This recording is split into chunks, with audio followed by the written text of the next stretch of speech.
Mike's Daily Podcast. We have met yet again. It is FFF 2286. Mike's Daily Podcast. And here we are. It is Mike's Daily Podcast. It's really fun. I hope you like it. If you don't, that's okay. Because despite it is going to keep going along. My main name is Mau Mau. Yes.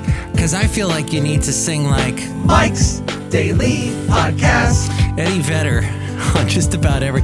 I was hearing a song from Pearl Jam that was huge. Mike's back in the... Daily... let's say 90s. Podcast. And I listened very clearly... yeah! And intently with my 52-year-old ears, which I'm sure Eddie Vedder is somewhere around that age as well. I do not know what you are saying, Eddie. Ever. Sorry. It's just... Now, that may be why I am not a rock star. It's because I can't sing in a completely unintelligible way. Now, I think you need to have a bit of unintelligibility to your singing, to your lyrics, because it creates mystery. Mystery. Oh, I don't know what Mike is singing. It must be deep and magical and original and something artistic. Ooh. Let's jump into this story right off the bat. Bob Odenkirk. Years and years ago, he had a show called Mr. Show with Cross. Oh, can't think of his name. He was Dr. Fouki on Arrested Development. David Cross, I think. Not Christopher Cross. Anyway, somebody, Cafe anyway. He's also better known for Better Call Saul and Breaking Bad. He has updated fans on his health. And here's today's podcast picture. On his health, rather. The podcast picture today is not of Bob Odenkirk or that really cool picture I had of Basil the Boxer looking out over the San Francisco Bay from Point Isabel in Richmond 7 years ago. Right? Was 7 years? Yeah. No, the podcast picture today was taken recently, and it is in Podcastro Valley. Beautiful sunset we had. One thing about all this smoke in the air, it creates a lot of interesting sunsets. But, you know, I'm not going to complain too much about the smoke right now. It's not as bad as... last year was so bad. The late, great Basil the Boxer there. Oh, I miss him so, as I say every show, but it's true. You can't get through life completely when you meet, you know, somebody that important, a dog or a person that was big in your life that you lose. They're with you forever, and you think about them all the time. That's life, and a little piece of them travels with you wherever you go. Okay, Bob Odenkirk. He's still with us, though. He hasn't passed on. He had a small heart attack last month. He collapsed on the set of the Breaking Bad spinoff and was taken to hospital, later clarifying that he had suffered a heart attack, but that the problem was treatable. On a very positive note, he is feeling much better. He let fans know that he's doing great and is feeling very loved with all the get well soon messages he's been sent. He says, I am doing great. I have had my very own It's a Wonderful Life week of people insisting I made the world slightly better. Wow. Thank you. And Bob Odenkirk was on Arrested Development too. I think he played a lawyer. I love everyone right now, but let's keep it. Wait, that's what he's on. He always plays lawyers. What's going on? I love everyone right now, but let's keep expectations reasonable. Can I just say that is what I hate about Hollywood and why I do not watch anything made by Hollywood these days. I am watching a show produced by the BBC, not in affiliation with Hollywood. It is only them doing it. It's a show that did really well for them. It's called Father Brown. It actually got started in the 70s, but then it ended. And then they brought it back about 10 years ago. And it is enjoyable. It lasts so long. It's one of those British shows that lasts so long that people just leave after a while. Like, I can't keep doing it. But they don't kill off the characters. The characters come back. And it's like big reunion week when they come back, and it's all wonderful. Oh, we miss them. And it's a wonderful life. But what I can't stand about Hollywood is how they typecast people. I'm sure BBC does this too, but I just can't stand the typecasting. Like Christopher Waltz is always going to be a Nazi, a German, a scary villain, the villain from Blofeld or whatever from James Bond. He's always someone you can't trust and like. Unless it's some weird bit of irony, like, oh, he's enjoyable and likable. Oh, but wait, Mike, Quentin Tarantino made him a likable character in one of his movies. Yeah, whatever. It's just Hollywood, man. They just typecast. It sucks. It's like the guy from Bottle Rocket. No, not Bottle Rocket. The show, the Rushmont. Rush? Oh, the guy. Can't think of his name now. He always plays the swarmy kind of Hollywood type. Jason Schwartzman, all the time, plays the same character. He's a talented guy. He always ends up, except for that one show, he played a detective with Ted Danson. He's like a writer, but then he's also a detective on the side. How many shows are there that are about detectives? There are thousands. Every other show is a detective show. Crazy. Okay. That's another thing I can't stand about Hollywood. The lack of originality abounds into Hollywood. So many reasons to hate Hollywood. So that's why I live in the Bay Area. I'm still in California, but I'm far, far away from you, Hollywood. We can confirm Bob is in stable condition after experiencing a heart-related incident. His representative said he and his family would like to express gratitude for the incredible doctors and nurses looking after him, as well as his cast, crew, and producers who have stayed by his side. The Odenkirks also would like to thank everyone for the outpouring of well wishes and ask for their privacy at this time as Bob works on his recovery. Back in June, the two-time primetime Emmy Award winner said that he had very mixed feelings regarding Better Call Saul coming to an end with its 6th season. Why do I bring this up? Heart attacks. Heart attacks, my friend. It's a bad, bad thing, and it affects so many. As we go outside a cafe anyway, where we bring you Mike's Daily Podcast somewhere in Podcastro Valley. Ton. The last place on earth, Cafe Anyway. If you could do 5 things to reduce your heart attack risk by 80%, would you take a step to start on that path? That was a challenge posted by Nancy K. Schweitzer, MD, PhD, director of the University of Arizona Sarver Heart Center and chief of cardiology. She cites a study from Sweden's Karolinska Institute, which observed over 20,000 healthy Swedish men, ages 45 to 79, for 11 years. The study, published in Journal of the American College of Cardiology, noted that men could reduce their heart attack risk by 80% if they only made 5 lifestyle changes. And Dr. Schweitzer says, I believe these also apply to women and Americans. So 36%, there's a 36%, here are the changes. 36% risk reduction if you stop smoking. Yes. If you already stopped smoking, you've reduced your risk of heart attack by 36%. Yes, that's over a quarter. I don't know math that well, but that's all I know. Now, close to another quarter percent, 18%. So we're kind of close to that, right? 24%, just about, or 25%. 18%, so close to that.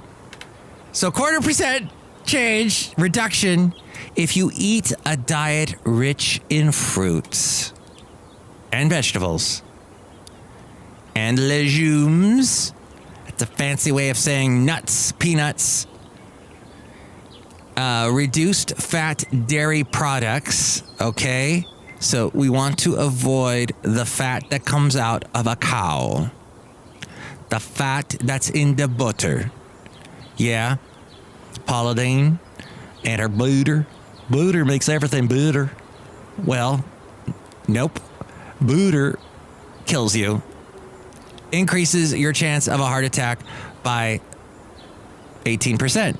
So we want to reduce it all by 18%. We avoid the butter. We eat all that stuff I mentioned and whole grains and fish. Fish. You're on the playlist for eating stuff.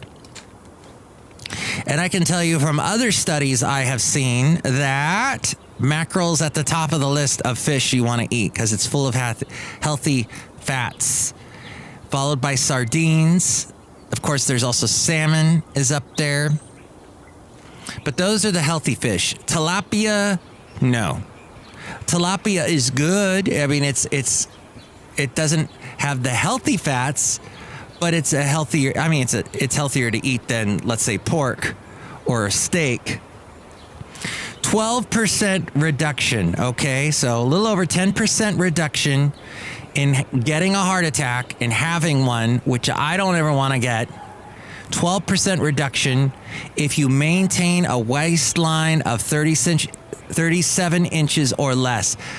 37 inches, yikes. I don't make that. Shoot. So I've already increased my chance of a heart attack by 12%. Dang it. Yeah, but I don't smoke. And I try to eat those things I was just mentioning, so maybe that offsets it a little bit. But if I could get my waist down to 37 inches, this waistline circumference would be about 35 inches or less for women, says this Dr. Schweitzer. A little over 10% reduction of getting a heart attack if you drink fewer than 2 alcohol drinks per day, probably 1 drink per day for women. So we want to ease back on the alcohol. Okay, now we're getting into really tiny, teeny weeny bits of reduction for a heart attack. If you do the following: daily and weekly exercise routines. Really? All that exercise that we do and it's only 3%? What? And 1%, if the percentage of study participants who exhibited all 5 of the healthy habits. Okay, so if you do already everything else I mentioned, you reduce it by 1% on top of all that. That's a bizarre percentage. So why don't more people follow all 5 of these lifestyle choices? Dr. Schweitzer says it can be overwhelming if people feel they need to make all these changes at once. Everyone could look at where they can make the biggest impact on their risk reduction and start with one small change. So if you smoke, that's the biggest one. Stop. Says the guy whose mom is 81 and just talked to her today and she still smokes. Unbelievable. Nothing I can do can change her mind. What could we save if more of us make these lifestyle choices? The number of Americans who died from heart disease in 2013 was 600,000. That's 1 in every 4 deaths.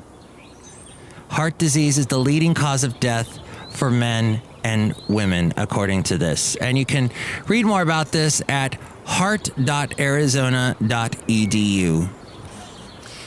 I say do more exercise. Get out and enjoy the great outdoors.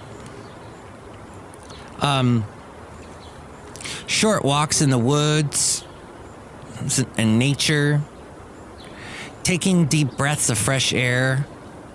Walking calms you. It's mindfulness. If you're able to focus on the steps or breaths you're taking. Many of us spend too much time indoors in front of a screen or other electronic devices. To offset this, healthcare experts say getting some vitamin N for nature can reduce stress and insomnia, boost energy, and revitalize health. A growing body of research links exposure to nature with therapeutic benefits. For example, researchers at the University of Michigan recently examined the effects of experiences in nature. We've known for decades that being in the presence of nature has a positive effect on people, but it was unclear how much exposure to nature was needed or what constituted a health-building nature experience. During this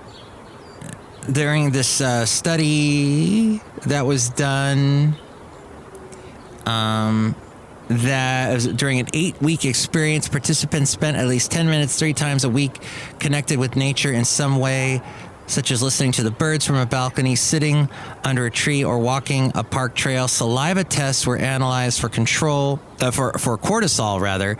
That is the body's stress hormone. Before and after the nature experience, a 20-minute nature pill provided the most reduction in stress hormones, they found. Other research confirms that any exposure to nature is good for you. Spending 2 hours a week in nature provides and promotes good physical health and mental health, no matter what outdoor activity you do. Adolescents who didn't spend time in green space were up to 55% more likely to develop depression and anxiety later in life. Even 5 minutes spent at a green space or looking at a green space, just looking at it through a window, is beneficial. The Back to Nature movement has gained momentum across North America since 2013. A primary reason when doctors, primary physicians are pulling out, when they pull out a prescription pad, they actually end up, instead of prescribing medicine, they prescribe going outside and enjoying nature. There you go. Here are some ideas to get you outdoors, solo or with kids, grandkids, and friends. Grab a jump rope, camp in your backyard, try geocaching, geocaching.com. That's a thing where you try and find, so I sound like Bill Hader on that when he does, what's his name? On Saturday Night Live. That character he does. He always made Seth Meyers laugh. It's that thing where you go outside and you bury something and then someone else finds it. Plant some flowers, stargaze, play hopscotch, join a Volk sport group. I don't know what that is, but that looks German for Volkswagen or a people's sport. Volkswagen is people's car. This is what Volkswagen is German for. Take up archery, go metal detecting, read a book. Oh, get metal detecting, please. Really? I guess it gets you outside. Read a book outside. Play disc golf or frisbee for those of you who don't know what that is. It's called frisbee. Window shop. You can try birding. Bury a time capsule. Play flashlight tag. Huh? Is that like laser tag, but not with all the fancy gadgets? Volunteer for a park or beach cleanup. Watch a sunrise, sunset. Take a dog for a walk. Fly a kite. 10 minutes of gardening or a weekly visit to a public garden can alleviate depression. 20 minutes spent hiking among trees, bird watching, or pursuing other activities in nature reduces cortisol, the stress hormone. 30 minutes of sitting or walking in a park can lower blood pressure and heart rate. 45 minutes or more of hiking in the mountains results in less fatigue and higher alertness than the same amount of time spent indoors on a treadmill. And 60 minutes spent interacting with nature, such as walking in urban parks or on tree-lined streets, can boost memory and attention span, which so much of us are lacking. Oh, and that's so annoying. It boosts that by 20%. There are organizations that will help you explore the many benefits of being outside. Park RX America has an interactive park finder at parkrxamerica.org. Centers for Disease Control and Prevention, Healthy Places, has links to a wide variety of resources, cdc.gov. Natural Wildlife Federation promotes programs that connect kids to nature. And Park RX America is a nonprofit organization whose mission is to decrease the burden of chronic disease, increase health and happiness, and foster environmental stewardship. Time in nature, they say, at this website, decreases anxiety and negative thinking and lowers levels of depression and stress. Outdoor activity improves both mental and physical well-being more than indoor activity. Time in nature helps to decrease high blood pressure. Diabetics who spent more time in nature are more physically active and show better blood sugar control. Time in nature is associated with better cognitive development in school children, and the closer you are to a green space, the less you suffer from cardiovascular, musculoskeletal, mental health, respiratory, neurological, and digestive diseases. That all from parkrxamerica.org. And I pulled that article as well, of course, from the Costco connection. And that was so helpful. Thank you. So that should make us all healthy and keep Bob Odenkirk with us for a while. And speaking of where we are outside in nature, and see, I've reduced your stress just being outside. Doing this podcast outside has helped reduce your stress. You're welcome. And cortisol levels. Look who's here. Hi, Mac. It's Benita the Rodeo Queen. How y'all doing? That's a disgruntled fiddle player telling you what. What? I sure love a big, delicious steak and listening to a song that's completely unintelligible. Excellent. Look who else is here. Hello, Mike. I make the delicious root beer hair stuff right now. Oh, it's made out of legumes. Oh, legumes. Wonderful. Those are supposed to be good for you. Yeah, okay, all right. Drink it right now. Sure. Oh, boy. Thank you. Let's see. Not very good. Next show, it'll be the wonderful Madame Rootabega, Valentino, and Bison Bentley. You can chime in about anything we covered today. 336MM daily. That's 3 + 3 = 6. MM as in Mike Matthews. Daily as in what this podcast has been now for a couple days. Thank you for listening. Burgermaster. Mike's Daily Podcast is written and produced and performed by Mike Matthews. His podcast is super easy to find. Download or listen to his show and read his blog at mikesdailypodcast.com. Email Mike now at mikesdailypodcast@gmail.com. See you tomorrow. Bye.